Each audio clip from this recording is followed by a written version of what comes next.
Welcome to the MLB Coast to Coast podcast brought to you by thelines.com. Coming to you from the West Coast, Josh Lander, joined as always by Nate Weitzer on the East Coast, and on a Monday night as we get ahead of these Tuesday games in the MLB for you guys on August the 29th. We don't know how we did yet on August the 28th. Still a bunch of games in progress, so we will get back to you on that, but we're feeling pretty good about it, so let's assume we got most of them right. Definitely want to make sure to like and subscribe to that page. Continue to follow along. We are coming at you each and every weekday this season. Also want you to head to thelines.com. Have a great odds finder tool up there that shows all the available bets to you guys in baseball from all these books this season. Nate, let's go ahead and jump right into your first bet here for Tuesday as we get ahead of these lines pretty early on a Monday. Yeah, but I am seeing some early action on the Dodgers Diamondbacks under for the game. I'm not willing to go there necessarily, but I do like both starting pitchers. So I'm going with a Nerfy that Josh mentioned a couple days ago. The no-run first inning with Merrill Kelly and Clayton Kershaw going head-to-head here. Kershaw, I mean, he needs no introduction. He obviously Hall of Famer. But the thing is here, he's been off since last Wednesday when he was rained out after 2 innings. So we're talking about a lot of rest. And then the Dodgers decided to give him another night. He was originally going to start Monday, but now he's going on Tuesday here. So in his career on 6 days or more rest, ERA is under 2, WHIP under 1. Last year in particular, as the veteran gets a little more rest, any day on 5 days rest or more, and he start 1.7 ERA, 0.8 WHIP.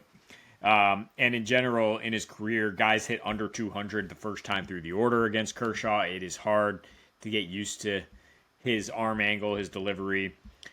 The Dodgers in total have allowed 1 or 0 earned in his last 5 starts. So unless it comes in the first inning, if we're only talking about 1 run here, that is why I'm also saying you could split the unit, the Nerfy on one side and under for the first 5 here on the other. Probably looking at 4.5 runs. That's usually the standard.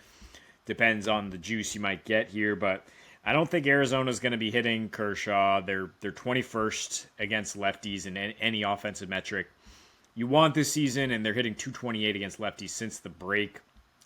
And Kershaw has some okay numbers against them, but this year in particular, they've been way worse against lefties than they were the last couple of years. So Merrill Kelly might be the guy you're worried about here, but I mean, his numbers, an adjusted ERA of 68. So pitching at Chase Field is it more of a hitter-friendly park, and now he goes to a pretty normal park in Dodger Stadium, and with that adjusted ERA, very impressive. Career high in swinging strike, in career low in zone contact, holding lefties down. He does have some troubling batter-pitcher data against some of these Dodgers. But, you know, that's a lot of that was early in his career. He's actually had 3 fantastic starts in a row against the Dodgers, 1.1 ERA, and actually had 5 straight Nerfies when he's faced the Dodgers, even though he got pummeled later in those 2 earliest starts. So, and we're talking about a shutout in the first inning in 5 of his last 7. The trend is there. I mean, these are very good pitchers who tend to start strong. So I think we can get out of the first inning without a run. Yeah, I'm not actually that worried about. Well, I lie. I should say I am worried about the Dodgers' offense more than I'm worried about Merrill Kelly, who looked really good against a much weaker offense his last time out. I remember backing him on his Ks, and that's not the same as the Dodgers' offense. Which, interestingly enough, by the way, Mookie Betts actually surpassing Acuna Jr. for the NL MVP. That was wild. Acuna Jr. was minus 1,000 as recently as like 3 weeks ago. So that's a wild catch up by Mookie. Helps when you bat 465 in an entire month. That'll definitely help get you, catapult you ahead there. I'm going to take us over to Philadelphia, where I'm going to be fading Mr. Anderson, Tyler Anderson, lefty on the mound for the Angels. And we've got Michael Lorenzen on the mound for the Phils, who did throw a no-no a couple games ago and has been no good since then, to be honest, really bad. But I'm still going to be looking at the matchup where I think the Phils have a mighty edge on both sides of the plate here as they face a lefty and somebody that they've had a lot of success against in Tyler Anderson. And then Lorenzen's still a good matchup against an Angels team that has the second lowest WRC plus in the month of August versus right-handed pitching. Starting with Tyler, so the first 5 money line, by the way, for the Phillies there, minus 137 on FanDuel as we sit here on Monday and talk about it. it. Put a full unit on that. I also want to take a look at Bryce Harper's bases prop there, his total bases, and go over it. It'd probably have to get it to 2 to even get close to like minus. I mean, I'm gonna assume it's coming out at like minus 140-ish, maybe a little worse for him to get 2 total bases. I'd still take it because he's just absolutely crushed Tyler Henderson in the 8 at bats that he's faced him with 4 hits, 2 doubles, and 2 homers in that time. And the rest of that lineup has done very well against him as well. There's 7 batters that you can probably expect to be in the lineup against the lefty Anderson here, and those 7 people, including Trey Turner, Harper, Schwarber, are 400, have batted 400 with their slash lines are 400, 733, and 1.171 OPS there. And so Anderson is a guy who has like a random good start here and there where he'll go 6, maybe get 5 or 6 Ks, and not really do too much damage. But since July 7th, he's got 6 games started in 38 innings pitched there with a 5.68 ERA and a 4.91 xFIP. So not much that I really like for him coming into this one in terms of why like maybe he might progress and regress to the mean upwards. It's not really looking like that's in the cards for him. Like the Philly bats, like I mentioned, overall versus lefties in August, 7th highest WRC plus and 10th in batting average. They have the 9th highest walk percentage as well. They'll probably be able to get some of those and get some guys on base as they continue to slug like crazy against both types of pitchers here in the last 2 months. Lorenzen did get smashed since that no-no. Like I said, it's really bad. It's 8.3 innings pitched, 10 earned runs, 16 hits in those innings, 8.2 innings pitched, 16 hits, 3 homers that he's given up in those 8.2. It's really bad, man. And a 5-to-4 K to walk ratio, not good either.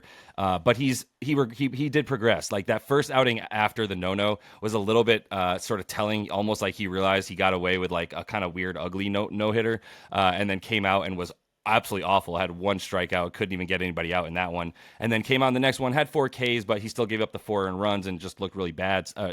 Didn't look like quite himself, but still looked like a guy who knew what he was doing versus a guy that was completely lost after just being shocked that he came out and now has a no hitter under his belt. So I think the matchups, like I said, with the Angels being as awful as they are versus righties, and this Phil's team batting against lefties so well, this is a really solid first 5 money line.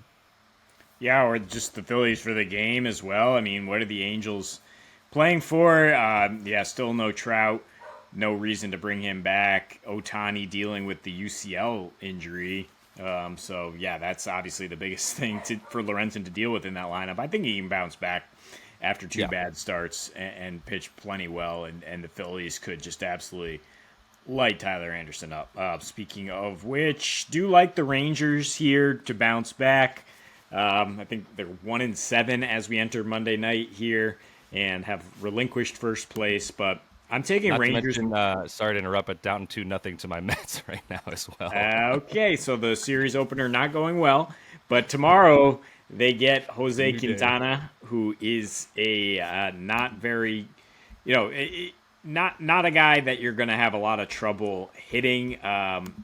He outside the zone, incredible contact here. But I'll just mention the bet here first. I like the Rangers to win and this game to go over 8.5 because I don't have a ton of confidence in Andrew Heaney either, who's had a progressively shorter leash as he's gone his last 3 starts. Josh has been hammering his under 5 strikeout prop with great success. We probably will see Chris Stratton piggyback his start, but that Rangers bullpen has been no bueno. 4th worst the last 14 days. It's a big reason why they cannot win a game. The Mets, if you look at a larger sample size, are the 6th worst bullpen of the last 30. Might have been better in the last 2 weeks, but I still don't trust them to be closing out games either. So Rangers offense is why we are more confident, though. Yes, they've struggled lately, but they're still at a league average 313 WOBA. They're still ranked 4th against the changeup in that span. Quintana is a guy who mixes his speeds and throws 20% change, 20% curve. And like I was saying, he's getting hit outside the zone. Like he's only thrown 6 starts this year, so we are seeing a larger sample size show who he actually is, like hitting the expected numbers, 5.2 Sierra. And granted, it was against the Braves his last start, but a 53% line drive rate as they made contact 75% outside the zone and 93% in the zone. Basically, the key is just like swing away. This guy has a 90 mile per hour fastball, which was never that fast, but it continues to drop And if you can time up his change in his curve, you should be just fine. The Rangers are hitting 320 as a unit against him, including leadoff man Marcus Semien. So I do think that they'll be able to get it going here. And as long as Heaney isn't quite as bad, the Rangers, I should mention the key stats here, have a terrible record in one-score games. Again, the bad bullpen. So that's why we're looking at the win in a higher scoring game. They are 10 games above 500 against lefties. The Mets are 15 below. And while the Mets, if you're worried about their offense, they're 10-16 since the start of August, but they're actually averaging 6.5 runs in that span. So I mean, they still have some pop. So I do think we go over here. It's up to you guys how you want to split up the units, but I think we go over in a Rangers win. That's fair. No qualms. I mean, I won't really be going under on Heaney's Ks if it's 4.5, if they get down to there, which I feel like it probably will open at that at this point. So I'm probably not betting that, just to sort of make sure I make that clear. After I did enjoy it for 2 games in a row, but that those types of bets can only go so far. I was going to consider that for Luis Severino tonight. He got 7 Ks, and it felt like the same kind of thing where it was like you can only fade a guy so long. They'll start to drop the juice. The value isn't there anymore, and then eventually the guy will hit the over, and that's kind of where I'm at with Heaney. And I actually like what Quintana's shown since he's been back. He's sort of the the ace is now Kodai Senga, and Quintana is definitely the second man up in the rotation. That's what the Mets have been reduced to, but I think he's done a decent job, but this is not a good matchup for him, as you pointed out. So let's close things out in the state of Florida. 2 Florida teams. We got Miami hosting Tampa Bay, and we've got a pretty good matchup here on the mound with Savali for the Tampa Bay Rays there, and then we got Sandy Alcantara on the mound for Miami. I love Sandy, and don't necessarily feel as confident in what I'm about to say about like his regression, but I think Tampa Bay has a pretty nice advantage in a couple ways. So I'm going to take Tampa Bay's money line as the dog, -104 on FanDuel with a full unit.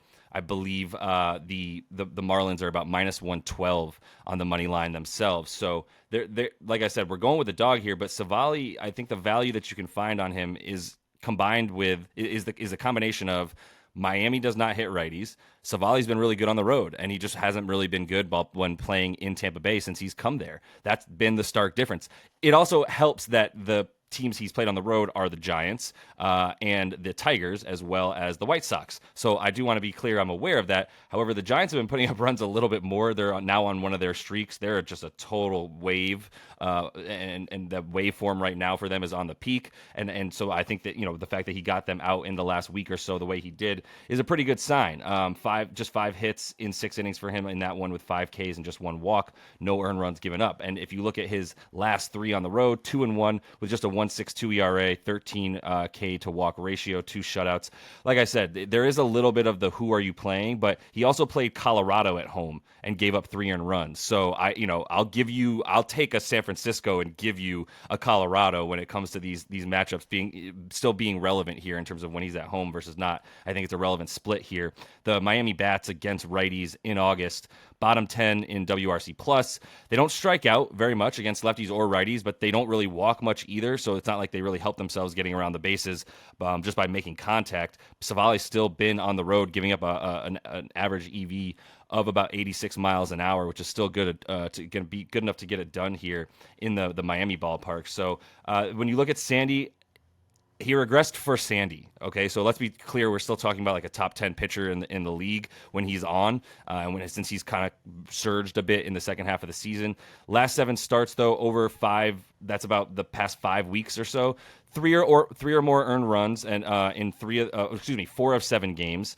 So the majority of the time he's giving up at least 3, and 3 of those were 4 earned runs. So he's got that one good start against the Yankees, who do what you will with that completely drowning team. And then like I was saying, you look at Tampa Bay versus righties in August. They've got the 3rd highest WRC plus because they're mashing, and only because they're mashing, because they do strike out and they do not walk, but they slug at the 4th highest rate in the league right now against right-handed pitching. So I think there's something to be said for the fact that they can definitely get to Sandy. I think Savali will have a pretty decent time getting to 6 innings without too much harm getting done by this Miami lineup ahead of that. How far do you think the flight is from Tampa Bay to Miami? I mean, all this Not work even an hour.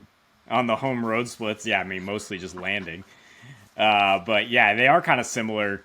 I would think in terms of the Tampa Bay offense being quite comfortable playing in that kind of dome in Florida, and it is really about the offense and about Sandy. Yeah, not putting together any sort of consistency this year. He did have a great start against the Dodgers. Yeah, then turns around and not good against not great offenses. But Tampa Bay is that. So yeah, I will follow you on the money line here. I was looking at for a way to bet this game, but the 7.5 total is kind of scary either way.